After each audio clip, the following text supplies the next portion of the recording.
Depois o povo tornou-se queixoso, falando que era mal aos ouvidos do Senhor. E quando o Senhor ouviu, acendeu-se a sua ira, o fogo do Senhor irrompeu entre eles, e devorou as extremidades do arraial. Então o povo clamou a Moisés, e Moisés orou ao Senhor, e o fogo se apagou. Pelo que se chamou aquele lugar Tabeira, porquanto o fogo do Senhor se acendera entre eles. Ora, o vulgo que estava no meio deles veio a ter grande desejo, pelo que os filhos de Israel também tornaram a chorar, e disseram: quem nos dará a carne a comer? Lembramo-nos dos peixes que no Egito comíamos de graça, e dos pepinos, dos melões, dos porros, das cebolas e dos alhos. Mas agora a nossa alma se seca, coisa nenhuma há senão este maná diante dos nossos olhos. E era o maná como a semente do coentro, e a sua aparência como a aparência de bidélio. O povo espalhava-se e o colhia, e, triturando em moinhos ou pisando num grau, em panelas o cozia, e dele fazia bolos.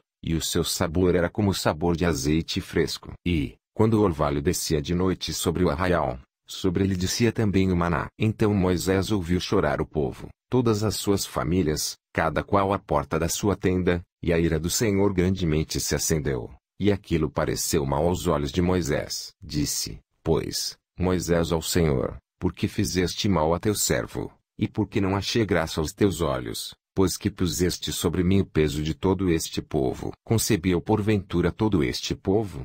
Dei eu à luz, para que me dissesses: levo ao teu colo, como a ama leva a criança de peito, para a terra que com juramento prometeste a seus pais. De onde teria eu carne para dar a todo este povo? Porquanto choram diante de mim, dizendo: dá-nos carne a comer. Eu só não posso levar a todo este povo, porque me é pesado demais. Se tu me has de tratar assim, mata-me, peço-te, se tenho achado graça aos teus olhos, e não me deixes ver a minha miséria. Disse então o Senhor a Moisés: ajunta-me 70 homens dos anciãos de Israel, que sabes serem os anciãos do povo e os seus oficiais, e os trarás perante a tenda da revelação, para que estejam ali contigo. Então descerei ali e falarei contigo, e tirarei do espírito que está sobre ti, e o porei sobre eles. E contigo levarão eles o peso do povo para que tu não o leves só. E dirás ao povo: santificai-vos para amanhã, e comereis carne, porquanto chorastes aos ouvidos do Senhor, dizendo: quem nos dará a carne a comer? Pois bem nos ia no Egito.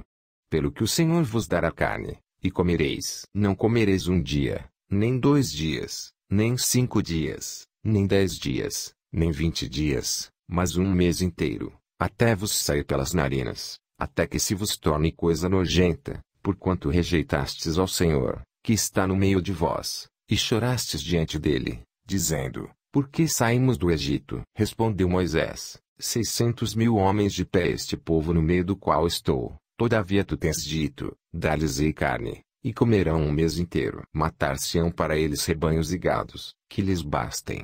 Ou ajuntar-se-ão, para eles todos os peixes do mar, que lhes bastem. Pelo que replicou o Senhor a Moisés: porventura tem-se encurtado a mão do Senhor. Agora mesmo verás se a minha palavra se há de cumprir ou não. Saiu, pois, Moisés, e relatou ao povo as palavras do Senhor, e ajuntou 70 homens dentre os anciãos do povo e os colocou ao redor da tenda. Então o Senhor desceu, na nuvem, e lhe falou, e, tirando-o do espírito que estava sobre ele, pô-lo sobre aqueles 70 anciãos. E aconteceu que, quando o espírito repousou sobre eles, profetizaram, mas depois nunca mais o fizeram. Mas no arraial ficaram 2 homens, chamava-se um Eldade, e o outro Medade, e repousou sobre eles o espírito, porquanto estavam entre os inscritos, ainda que não saíram para irem à tenda, e profetizavam no arraial. Correu, pois, um moço, e tenho dado os levitas Arão e Eldade e Medade profetizaram no arraial. Então Josué,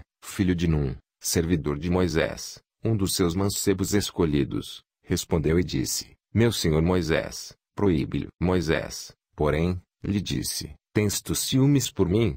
Oxalá que do povo do Senhor todos fossem profetas, que o Senhor pusesse o seu espírito sobre eles. Depois Moisés se recolheu ao arraial, ele e os anciãos de Israel. Soprou, então, um vento da parte do Senhor e, do lado do mar, trouxe codornizes que deixou cair junto ao arraial quase caminho de um dia de um e de outro lado, à roda do arraial, a cerca de 2 côvados da terra. Então o povo, levantando-se, Colheu as codornizes por todo aquele dia e toda aquela noite, e por todo o dia seguinte. O que colheu menos, colheu 10 homeres. E as estenderam para si ao redor do arraial. Quando a carne ainda estava entre os seus dentes, antes que fosse mastigada, acendeu-se a ira do Senhor contra o povo, e feriu o Senhor ao povo com uma praga muito grande. Pelo que se chamou aquele lugar Quibrote-Atavá, porquanto ali enterraram o povo que tivera o desejo. De Quibrote-Atavá partiu o povo para Azerote, e demorou-se em Azerote.